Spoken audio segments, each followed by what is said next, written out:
subax wanaagsan dhegaystayaal kusoo dhawaada warka subax ee mustaqbal qodobada aad ku dhagaysan doontaanna waxaa ka mid ah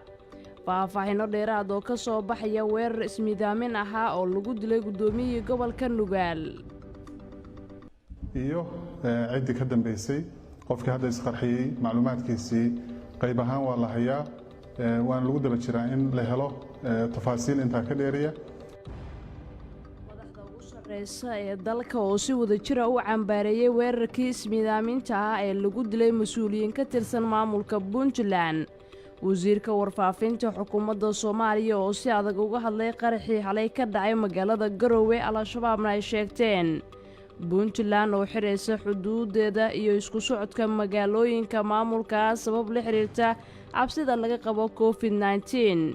gudoomiyaha gobolka Banaadir oo faray shacabka Muqdisho inay joojiyaan isku imaatinka goobo ay ku jiraan liidana la xirayo maqaayadaha halkaasi ku yaala in goobaha la isugu yimaado bulshada isugu yimaadaan oo ay ka mid yihiin maqaayadaha iyo hoteelada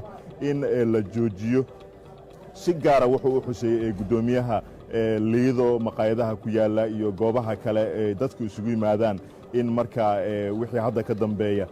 la joojiyo isu imaatinkaasi si loogu fogaado akhbaraadka dibaddana waxaad dhegaysan doontaan ciidamada Mareykanka oo ka baxay 3 saldhig oo military bishan oo kaliya kuwaas oo ku yaala dalka Ciraaq waa subaxnimo Isniina taariikhduna ay ku aastaysan tahay 30 bisha 3 sanadka 2020 Yaxye Maxamuud Maxmed ayaa soo saaray warka subax ee mustaqbal faahfaahino dheeraad ayaa ka soo baxaya weerar ismiidaamin ah oo lagu dilay gudoomiyihii gobolka Nugaal ee maamulka Puntland walow hay'adaha ammaanka Puntland aysan ka hadlin khasaaraha ka dhashay weerarkan haddana madaxtooyada Garowe ayaa ka tacsideysay geerida gudoomiyaha al-shabaab ayaa sheegtay sidoo kale weerarkan oo ku soo aadaya xilli xaaladaha la tacaalida coronavirus laga dareemayo magaalooyinka dalka Yaxye Maxamuud Maxmed ayaa faahfaahinaya faahfaahino dheeraad ayaa ka soo baxaya weerar ismiidaamin ah oo xalay fiidkii ka dhacay magaalada Garowe ee xarunta gobolka Nugaal Cabdisalaan Xasan Xirsi Guujir gudoomiyihii gobolka Nugaal ayaa u dhintay dhaawacii ka soo gaaray ismiidaamintaas ka dhacday afafka hore ee saldhigga booliska Garowe ee caasimadda Puntland sidoo kale waxaa weli isbitaalka lagu dabiibayaa taliyihii hore ee qaybta booliska gobolka Nugaal Cornel Farax Cabdiraxmaan Warsame galangooli iyo qof shacab oo isna qaraxa ku dhaawacmay qaraxa oo jugtiisa laga maqlay qaybo ka mid ah magaalada Garowe waxaa durba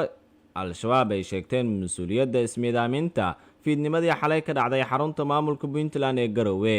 war qoraal oo lagu faafiyay baraha internetka ee taageera xoogagaas waxaa lagu sheegay in bartilmaameedku ahaa gudoomiyaha Nugaal iyo taliyihii hore ee booliska gobolka balse waa ay ka gaabsadeen inay si cad u sheegaan waxyeelada guud ee ka dhalatay weerarkaas ismiidaaminta ah maxamed cabdiraxmaan dhabana cad wasiirka arrimaha gudaha Puntland oo dhimashada xaqiijiya ayaa tacsi u diray ehelkiisa gudoomiyaha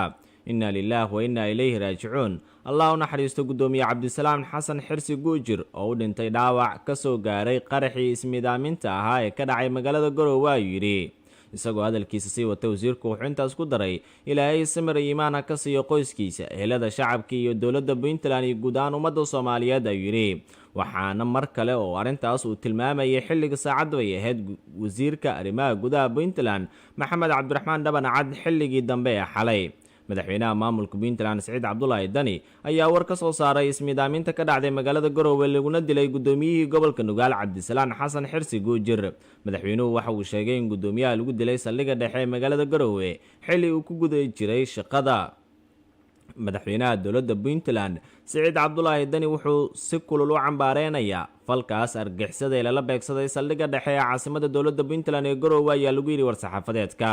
Dani wuxuu intaas ku daray inuu bogaadinayo koortaga ay sameeyaan laamaha ammaanka oo uu tilmaamay in ciidamada durba arrintaas ay ka jawaabeen wuxuu madaxweynaha Allah subxaanahu wa ta'ala ugu bariyaa intii dhaawacantay inuu u boogadhayo waxaana madaxweynuhu bogaadiyay koortaga degdega ee ciidamada Puntland kaga hortageen cadowga gobodfalkaas la damacsanaa shacabkii mas'uuliyiinta waajibaadkooda shaqo ku guda jiray ayaa lagu yiri war-saxaafadeed ka soo baxay xafiiska Dani ee magaalada Garowe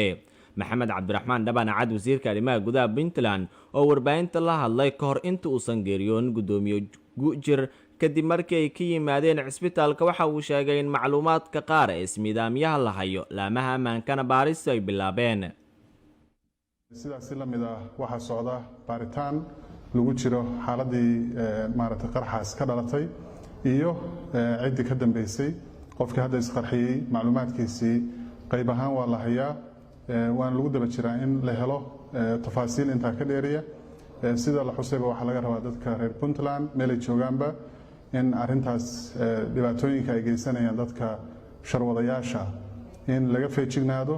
in loo diyaar garoobo haddii lahayd in la iska dhiciyo oo meel looga soo wada jeensto isla mar ahaantaasna inay dadku la wadaagaan hay-adaha amniga booliiska iyo hay-adaha kala duwanba waxa la wixii ay xog hayaan ee arrimahan la xiriira la iskana kaashado dowladdana haddii lahayd waxaa ka go-an in arrimahan ka dhacaya dhacdooyinka ka dhacaya magaalooyinka Puntland oo hadda tan caawa dhacday caasimadda Garowe ka dhacday ugu dambeysay in laga falceliyo tillaabooyin laga qaado dadka reer Puntland haddii lahayd ay nabad ku noolaadaan.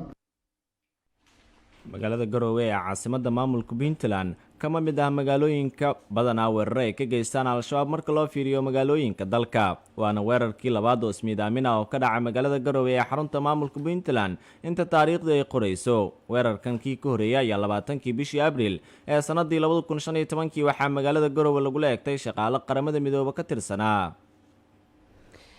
geesta kale madaxda ugu sarreysa dalka ayaa si wadajir uga hadlay weerarkii ismiidaamintaha ee lagu dilay mas-uuliyiin ka tirsan maamulka Puntland. madaxweynaha Soomaaliya Maxamed Cabdullaahi Farmaajo iyo ra-iisul wasaare Xasan Cali Kheyre ayaa si wadajir u cambaareeyay weerarkii ismiidaamintaha ee lagu dilay mas-uuliyiin ka tirsan gobolka Nugaal. Abshir Cabdullaahi Amiin. madaxweynaha dowladda federaalka Soomaaliya Maxamed Cabdullaahi Farmaajo oo xalay telefoonka kula hadlay madaxweynaha Puntland Saciid Cabdullaahi Dani ayaa xukuumadda iyo shacabka Puntland ugu tacsiyay geeridii ku timid Allah u naxariistay gudoomiyihii gobolka Nugaal Cabdisalaan Xasan Guujir oo u geeriyooday qaraxii fidnimadii xalay lagula eegtay afaafka hore ee saldhigga caasimadda Garowe. qoraal ka soo baxay xafiiska madaxweyne Farmaajo ayaa lagu sheegay in madaxtooyada Soomaaliya ay ka tacsiyeynayso geeridii xanuunka lahayd ee ku timid gudoomiyihii gobolka Nugaal Cabdisalaan Xirsi oo u geeriyooday qaraxii fidnimadii xalay lagula beegsaday saldhigga magaalada Garowe kadib markii qof naftii haliga isku miidaamiyay gudoomiye Guujir iyo gaashaanla sare Faarax Galaan Gooli. madaxweyne Maxamed Cabdullaahi Farmaajo oo khadka telefoonka kula xiriiray madaxweynaha dowlad goboleedka Puntland mudane Saciid Cabdullaahi Dani ayaa geerida marxuumka ugu tacsiyay bulshada iyo maamulka Puntland iyo guud ahaan ummadda Soomaaliyeed. waxaan alle caafimaad degdeg ah u weydiinayaa dhammaan dadkii ku waxyeeloobay qaraxaas arxandarada ahaa ayaa lagu yiri qoraal Villa Soomaaliya ka soo baxay. Xasan Cali Kheyre ra-iisul wasaaraha xukuumadda Soomaaliya ayaa si kooban ugu hadlay qaraxii xooganaa ee xalay ka dhacay magaalada Garowe ee xarunta gobolka Nugaal. ra-iisul wasaare Xasan Cali Kheyre ayaa tacsi u diray qoyskii uu ka baxay gudoomiyihii gobolka Nugaal isagoona alle ugu bariyay inuu u naxariisto. waxaan u tacsiyeynayaa ama tacsi tiiraanyo leh aan u dirayaa dhammaan ummadda Soomaaliyeed gaar ahaan qoyska gudoomiyihii gobolka Nugaal Cabdisalaan Xasan Xirsi oo u geeriyooday dhaawac ka soo gaaray qaraxii Garowe. waxaan alle ugu baryayaa in uu naxariistii janno siiyo ayuu yiri Kheyre oo warkan ku sheegay qoraal uu ku daawacay bartiisa Twitter-ka. waad mahadsantahay Abshir Cabdullaahi Amiin. weli waxaynu ku guda jirnaa wararka la xiriira qaraxii ka dhacay magaalada Garowe ee caasimadda maamulka Puntland. wasiirka warfaafinta xukuumadda Soomaaliya ayaa si adag uga hadlay qaraxii xalay ka dhacay magaalada Garowe al-shabaabna ay sheegteen. wasiirka warfaafinta dhaqanka iyo dalxiiska xukuumadda Soomaaliya Maxamed Cabdi Xayir Maareeye oo cambaareeyay qaraxii ka dhacay magaalada Garowe ayaa sheegay in falkan uu muujinayo sida ay al-shabaab dadku u dhibaateeyaan. wasiirka ayaa tilmaamay in shacabka iyo dowladda Soomaaliyeedba ay heegan kaga jiraan ka hortagga coronavirus oo musiibo caalami ah balse al-shabaab ay ugu soo dareen waqtiyadii abaaraha adag ay ka dhaceen dalka, fatahaadihii sababay xaaladaha bani-aadinimo iyo maanta oo aan la tacaalayno ka hortagga coronavirus. intaa oo xaaladood iyo kuwii ka adkaaba argagixisadu waxa ay la barasocdaan gumaad iyo weeraro ayuu yidhi wasiirka warfaafinta xukuumadda Soomaaliya. wasiir maareeye ayaa ugu baaqay shacabka soomaaliyeed inay midnimo iyo wadajir kaga gudbaan marxaladaha adag oo gacan ay isaga xoreeyaan shabaab gacanta kalena ay kaga hortagaan musiibooyinka caalamiga ah ee sida korona. wasiirka ayaa ugu dambeyntii waxa uu ka tacsideeyey geerida guddoomiyaha gobolka Nugaal marxuum Cabdisalaan Xasan Xirsi, wuxuuna alle ugu bariyey inuu caafimaad degdeg ah uu siiyo saraakiisha ciidan iyo dhammaan dadka shacabka ah ee ku waxyeeloobay qaraxii ka dhacay magaalada Garowe ee caasimadda maamulka Puntland.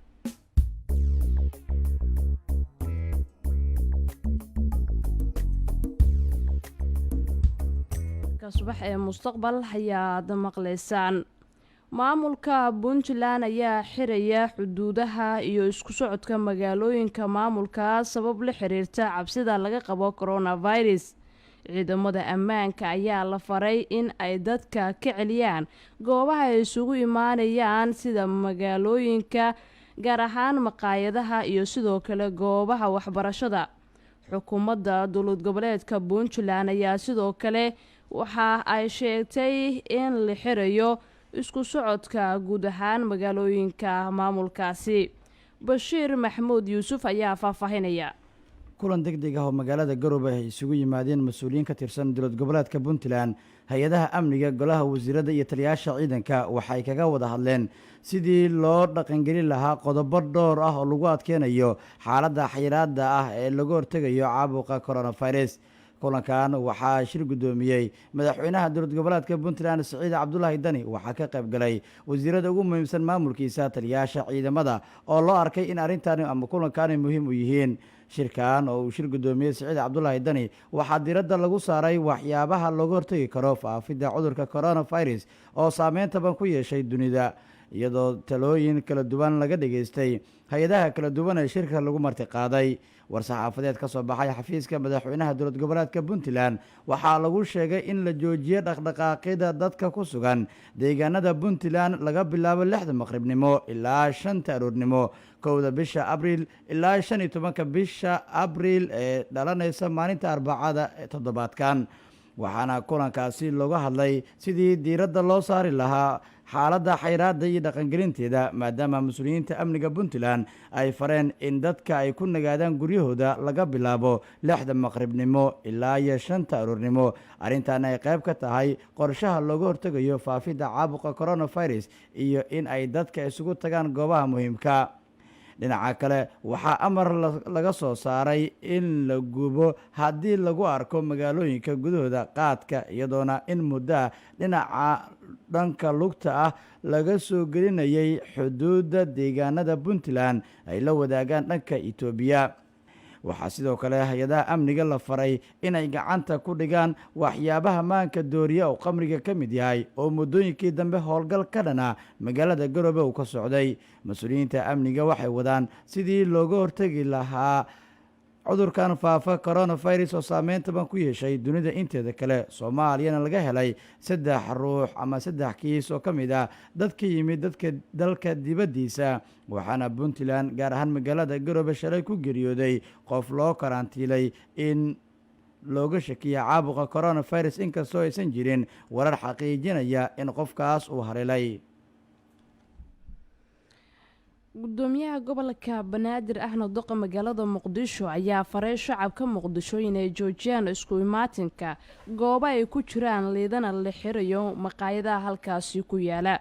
inkastoo la fasaxay goobaha waxbarashada, haddana waxaa weli socda goobaha ay isugu imaanayaan bulshada. magaalada Muqdisho ee caasimadda Soomaaliya ayaa laga wariyay 3 kiis oo la xiriira coronavirus. dhammaan dadkan ayaana lagu qabtay gudaha garoonka ee Aadan Cadde. Abshir Cabdullaahi Amiin ayaa mar kale faahfaahinaya.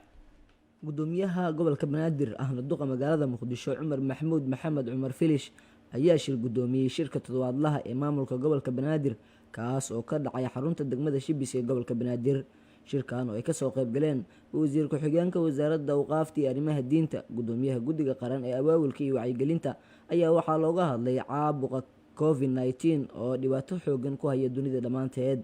duqa muqdisho ayaa inta uu shirka socday amray in la joojiyo isu imaatanka bulshada si loogu fogaado wax walba oo keeni kara caabuqa covid-19 oo ah mid si fudud la isugu qaadi karo taabashada iyo neefta, asagoo carabka ku adkeeyey maqaayadaha iyo hoteelada ku yaala Lido oo bulshada ay aada isugu yimaadaan in la joojiyo. Afhayeenka maamulka gobolka Banaadir Saalax Cumar Xasan oo kulanka faahfaahinayay ayaa sheegay in iyada oo la ogyahay in caabuqa covid-19 si sahlan la isugu gudbin karo islamarkaana ay wadaan wacyigelin ku aadan ka hortagga caabuqa, horeyna loo fasaxay iskuulada dalka si loo yareeyo isu imaatanka bulshada, ay soo saareen amaro ku aadan in la yareeyo isu imaatanka hoteelada iyo maqaayadaha Muqdisho, gaar ahaan kuwa ku yaala xeebta Lido. Sidoo kale waxa uu faray bulshada in ay u hoggaansamaan fariimaha wacyigelinta ee wasaaradda caafimaadka iyo sidoo kale waaxda caafimaadka ee dowladda hoose ee Xamar. guddigaasi runtii waxyaabo badan ayuu qabtay. guddigaasna ay hormuud ka tahay gudoomiye ku-xigeenka arrimaha bulshada ee maamulka gobolka Banaadir. sidoo kale wasaaradda awqaafta runtii shirkan waxay ugu soo qayb gashay wuxuu ahaa doorkeeda ku aadan arrimaha diinta iyo wacyigelinta sidii ay isla falgeli lahaayeen ee maamulka gobolka Banaadir iyo wasaaradda. sidoo kale guddiga wacyigelinta ayaa iyaguna doorkooda ay ka qaadanaya barnaamijkan uu hormuudka ka yahay ee maamulka gobolka Banaadir, isla markaana uu hogaaminayo duqa magaalada Mudane Cumar Finish. runtii gudoomiyaha sidoo kale waxa uu soo saaray amaro ku aadan in goobaha la isugu yimaado ee bulshadu isugu yimaadaan oo ay ka mid yihiin maqaayadaha iyo hoteelada in la joojiyo. si gaara wuxuu u xuseeyey gudoomiyaha Lido maqaayadaha ku yaala iyo goobaha kale ee dadku isugu yimaadaan in markaa wixii hadda ka dambeeya la joojiyo isu imaatinkaasi si loogu fogaado cudurkan coronavirus oo runtii ah mid u sahlan in lasaga qaado isku imaashiyaha ee bulshada ay isugu imaanayaan. mar dhowna ka soo saari doono wareegto lagu amrayo goobahaasi ganacsiga ah ay u badan yihiin hoteelada iyo maqaayadaha in la joojiyo wixii hadda ka dambeeya isu imaatinkaasi. sidoo kale bulshada waxaan ugu digaynaa iyaguna inay feejignaan muujiyaan. waanu ognahay in wadamada dariska aanu nahay ay ugu horeeyaan Kenya iyo Ethiopia iyo Djibouti-ba oo cudurkaani si aada ugu dilaacay. ugu dambeyntiina dhegeystayaal ciidamada Mareykanka ayaa ka baxay 3 saldhig oo military bishan oo kaliya kuwaasi oo ku yaala dalka Iraq. ciidamada isbahaysiga ee uu hogaaminayo Mareykanka ayaa haddii ka baxay saldhig military oo ku yaala waqooyiga dalka Iraq, kaas oo muhiim u ah howlgalka Mareykanka ee Iraq haddii xaaladdu ay xumaato. saldhigan ayaa ah saldhigii 3aad oo ciidamada isbahaysiga ay ka baxaan bishan, iyada oo la waafajinayo qorshayaasha Mareykanka ee ah in ay ciidamadooda ku xoojiyaan 2 goobood oo ku yaala Ciraaq. weeraro gantaalaha ayaa lagu qaaday saldhigan dabyaaqadii December, waxaana lagu dilay nin qandaraasla Mareykan ah, isla markaana waxa uu horseeday dhowr weerar oo taxane ah oo u dhaxeeyay Mareykanka iyo xoogaga taageersan Iran ee ku sugan Ciraaq. weeraradan ayaa ka dhashay dilkii uu Mareykanku hogaaminayay ee lagu dilay Genaraal Qaasim Suleymani oo u dhashay Iran iyo hogaamiye sare oo maleeshiyada Ciraaq ka tirsan, kaas oo lagu magacaabi jiray Abu Mahdi. ciidamada isbahaysiga ayaa ku wareejiyay saldhigan ku yaala waqooyiga dalka Ciraaq militariga dalkaasi, sida lagu sheegay bayaan ka soo baxay isbahaysiga. ugu yaraan 1.1 milyan oo dollar oo qalab ah ayaa lagu wareejiyay ciidamada Ciraaq, iyada oo 300 oo shaqaale oo isbahaysigaana ay ka baxeen saldhigan.